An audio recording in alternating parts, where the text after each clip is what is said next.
Hello and welcome to Kankakee Podcast, where we talk about the people and places of Kankakee County. I'm Jake Lamore, and yet again, this is a bonus episode where we sit down with someone from the Kankakee Valley Theatre Association, and we talk about one of their many wonderful productions. And if you're listening to this before Little Shop of Horrors, their performances are happening, hopefully you will, because then you can listen to this and then you can go to one of these shows and have a ball.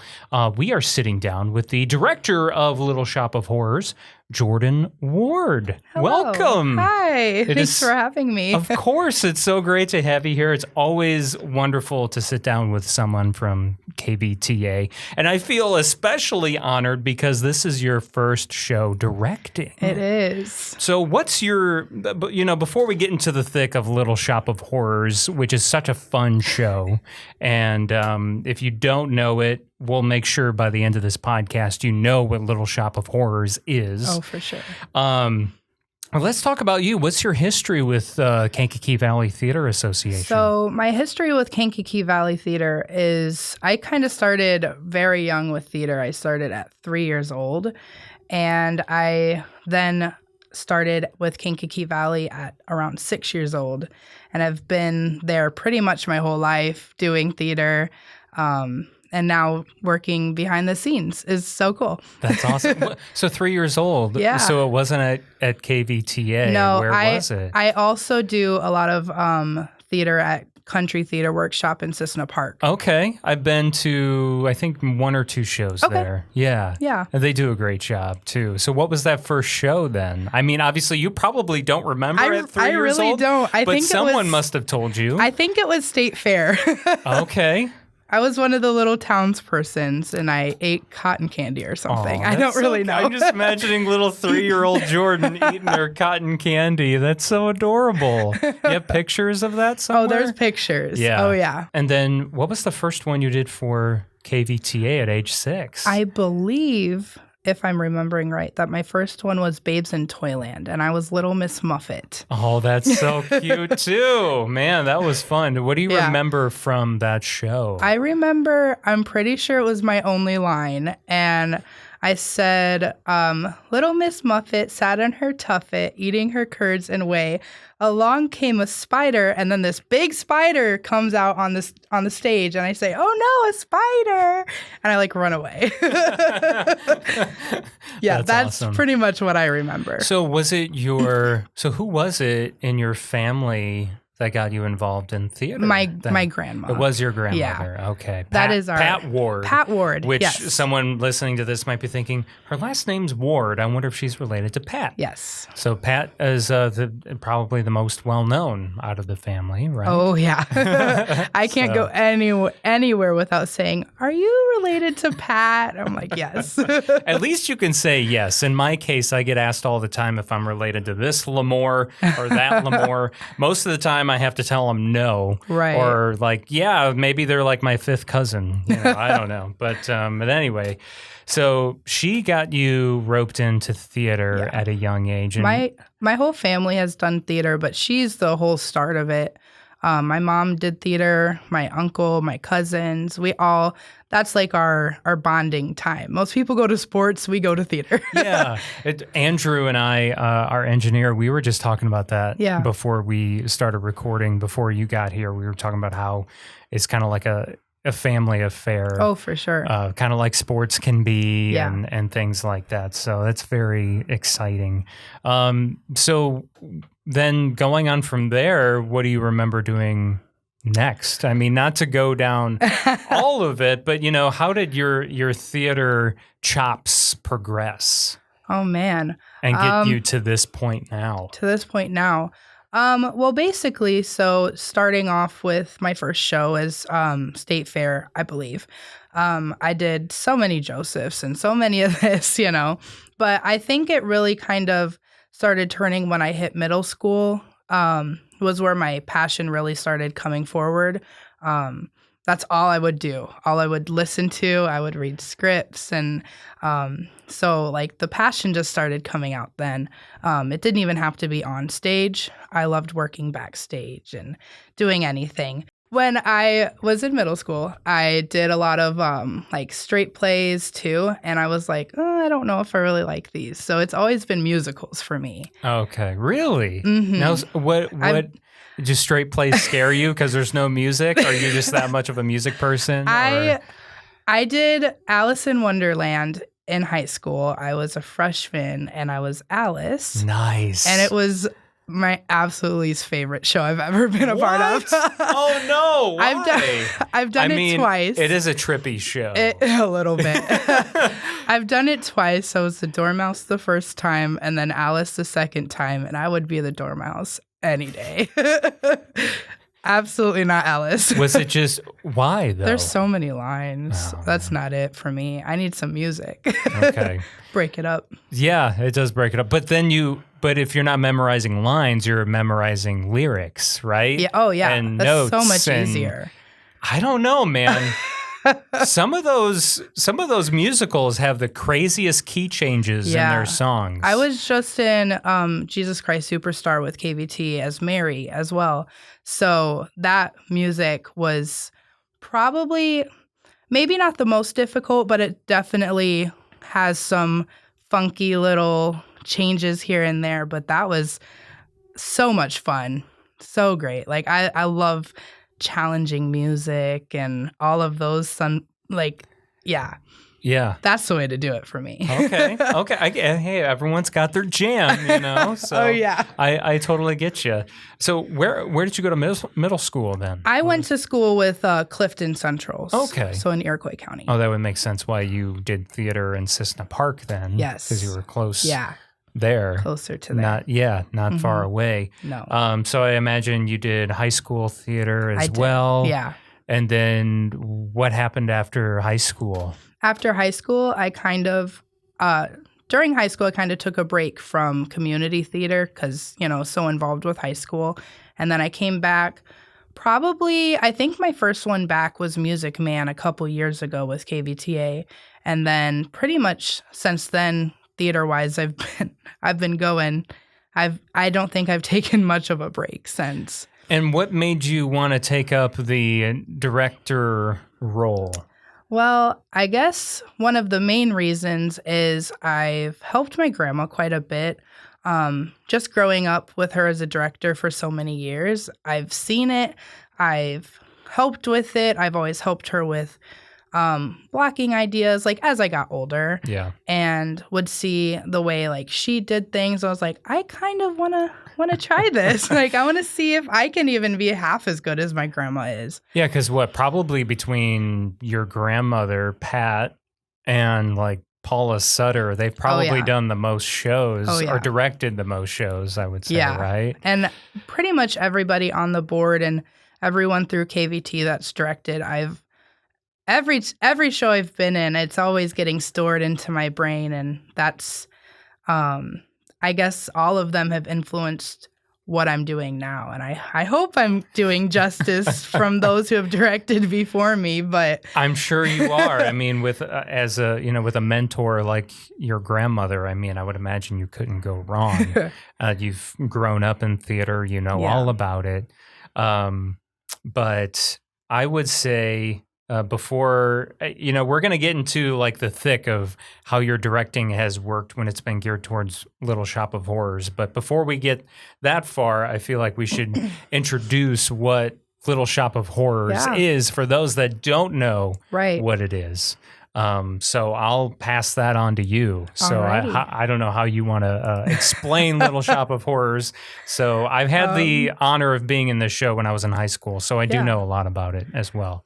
So Little Shop is a sci-fi show, kind of about this big green alien, who is a plant, a talking plant, which is kind of cool.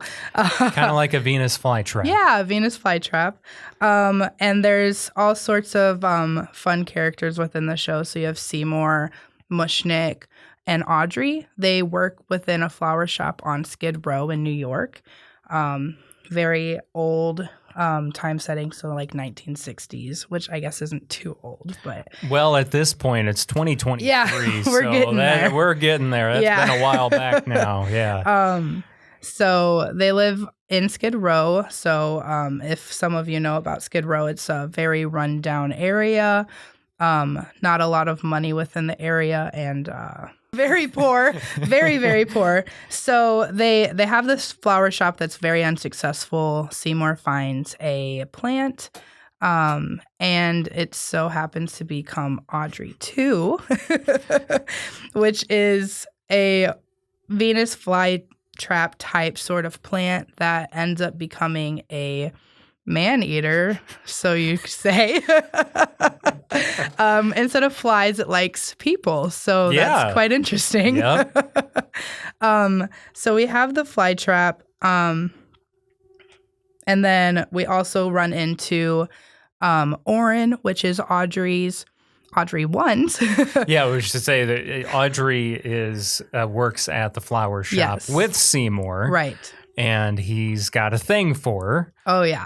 Yeah, but she's got this boyfriend. Oren Scrivello, who is a, not the nicest person. I like how you just took a pause there and be like, not the nicest person, but let's be realistic. He's a jerk. Absolutely. Yeah. He has quite possibly some of my favorite songs in the show. I'm not going to lie. They're so fun. Everyone automatically goes to him, the dentist. Yes. He is a dentist in this musical, and I think everyone gravitates to him because you love to hate him. Oh, for sure. But you love him, but you hate him. He's like all at the same time. Yeah, he's the perfect villain of the story. There's definitely two villains in the show, and it's Audrey II and Oren. Mm-hmm. So funny.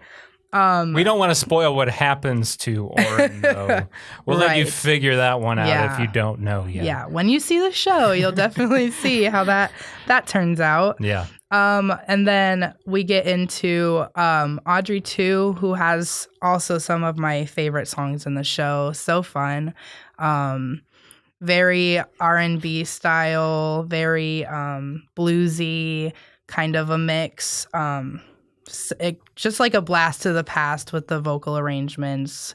So well written, so good. Yes, I mean, you've got most everyone else has kind of like doo-wop style songs going on, and then when the plant Audrey II sings, it kind of gets more into the R&B groove, but everyone else is kind of doing the Motown thing. Yeah, and then you get to the doo-wops, which are the three ladies pretty much that are on stage from the top to the end of the show. They practically never leave, but they are so incredible. They have they basically, in my opinion, are like the soul of the show. They sing backup for Seymour and Audrey, and they kind of run some of the songs. They're kind of like the unofficial narrators, if you will. I always call them the Greek chorus. Oh, yeah, that's true. Yeah. That's a good way to put it. They're always there. They're kind of in the background, but they're right there. Yep. So let's get into the cast then. Who do you have cast in these roles as, Seymour and Mr. Mushnick and those people?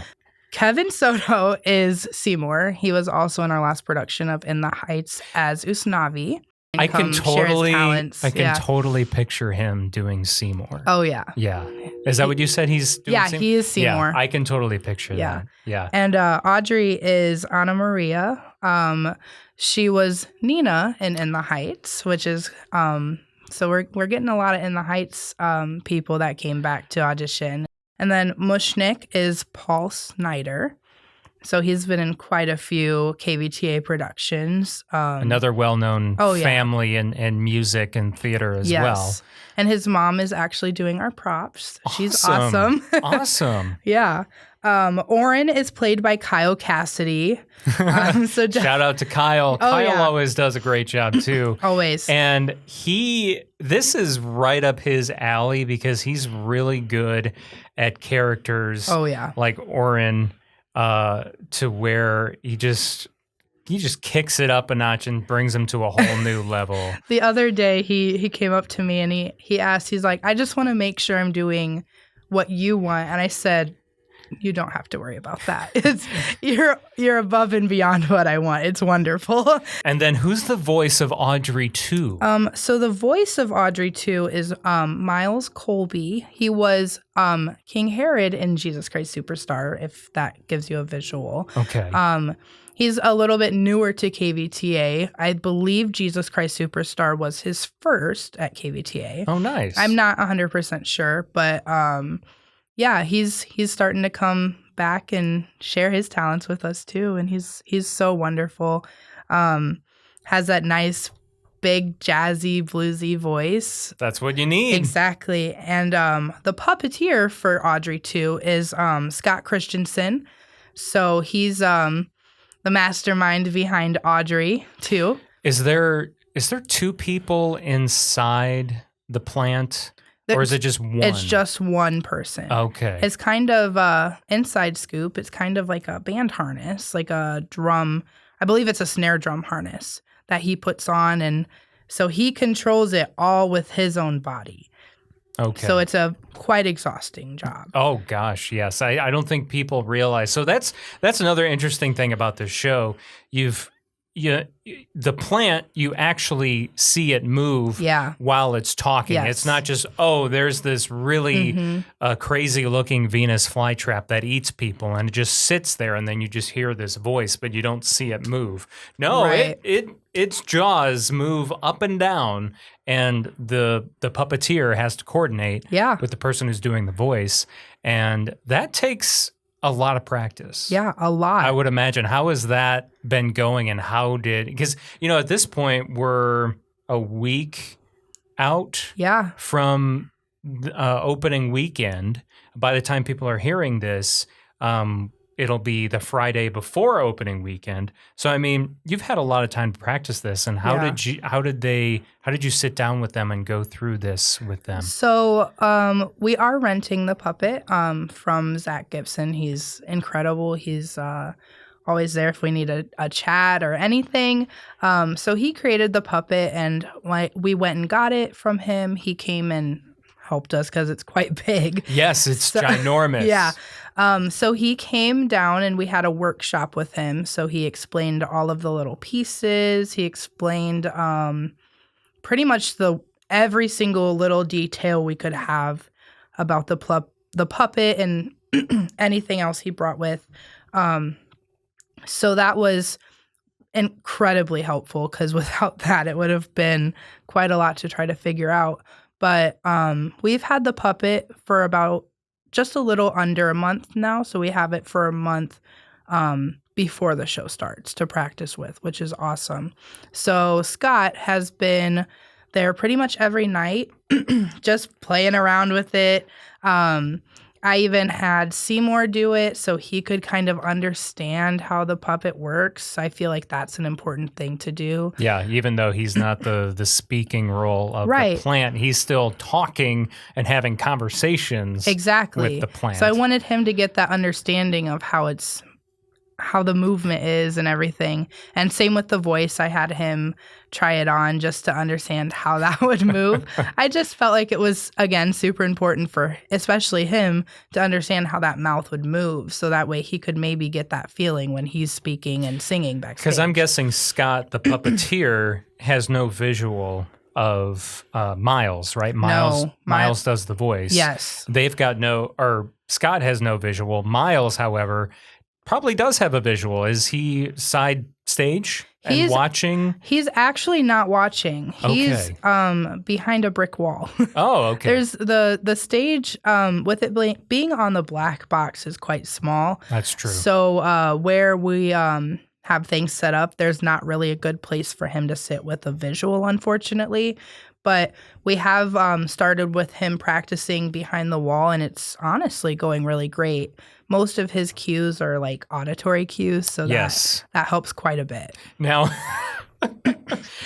if I remember correctly, so I did this show in high school. I did the voice of the plant, Audrey II, and I think, shout out to Pat Skelly, I think I was the only one that was allowed to keep a script the Yeah. whole time. Yeah. Because I could do that because I wasn't on stage. So, but it was helpful to kind of see, to make sure I didn't miss Yeah. any cues. For Like sure. how awkward would that Yeah. be? And It it totally makes a difference being behind a wall, and I think it would be easier with that too. I told him he can totally. Oh, so he's able to do that he's too? able to. And I bet everyone in the cast is like, oh, He hasn't man. really been looking at it though too much. So power to him, I man. know, Power to like- Miles, man. Wow. the whole cast has just been incredible with being off book. I think they were off book like a month ago. That's Which was incredible. Incredible. I was like, wow, you guys are blowing my mind. Well, probably some of them fresh off of In the Heights. This show is a breeze compared to In the Heights. Oh, yeah. My In the gosh. Heights was, because I was the assistant director for In the Heights too. So I worked closely with quite a few of them. And the music was just crazy. And the choreography even was so intense, which our choreography is also one of the doo-wops in the show. We have Asia, Catherine Carl, and Trinity Dunn are our doo-wops. So yeah, they're doing incredible too. They're the doo-wop singers. Yeah. Yeah, and they have to be, when you're doing doo-wop or any choreography, you obviously have to be on point. And I feel like their job or their roles are so intricate in telling the story. It is. And some of their cues kind of lend some comedy to the situation. Oh yeah. Yeah. So, I've always thought that they were like the glue that held this story together, because they have all the little tidbits and little things you got to listen out for. Yes. Now, just a little bit more about like Little Shop of Horrors for those that aren't familiar. It was adapted into it originally was not a musical. It was a drama. I'm sure you know that too. Yeah. Did you see that? I did. Okay. I watched it. It's very interesting. It's from 1960. It's called The Little Shop of Horrors. Yeah. It was a very low budget film. It very much was. Yeah. No singing. Like I said, not a musical. It was straight. But the same concept. Jack Nicholson plays a very small role in it. He's the guy that goes to the dentist because he loves the pain that he feels in his mouth. Right. Just to throw that out there. But then, in the 1980s, it was adapted into a film with Rick Moranis and Steve Martin and all those guys. And that's where this comes from. Yeah. I mean, I'm sure there was a Broadway show before the film. I believe there was. I'm sure there was. I believe so, yeah. But to me, it's just interesting to know some of this stuff. At least I enjoy learning some of it. So what's funny is that the 1960 film only had a budget of $30,000. Wow. And the 1986 musical had a budget of $25 million. Oh my gosh. Wow. Yeah. And of course there was a lot more of like effects and, it was a much bigger production because one, they made it into a musical and it's, 26 years later. Right. So, different studio attached sure. to it and everything like that. But I always find that little stuff fascinating that someone found this little B movie, if you will, and they're like, you know what? This story is actually pretty legit. Yeah. Let's inject some comedy into this and then make it a sci-fi horror comedy musical show. It's really fun. We also have our ensemble, which is made up of Briar Holman, Riley Lingo, and Melissa Daniels. They've all been a part of a couple KVTA shows here and there. Some of them more than others, but all definitely wonderful assets to the show. They make up the meek characters, for anyone who knows the show. They're also the winos, or Oh, those are fun. They're That's definitely fun. so fun. Yeah. They're cracking me up every night. It did, and like the what is it? They come out during the song Skid Row. Yes, yeah. And then there's one like in the middle or in the end. I can't remember the name of the They song. come out for the Meek Shall Inherit and the very end, which is the finale. They're not out quite. They're not out too much, but I've added some special places for them to come out and interact with the audience a little bit. So I gave them a little more to do because I didn't want to. I'm not about to waste someone's time. So the first time I ever saw this was when I was probably in junior high, and Mantino High School did this musical.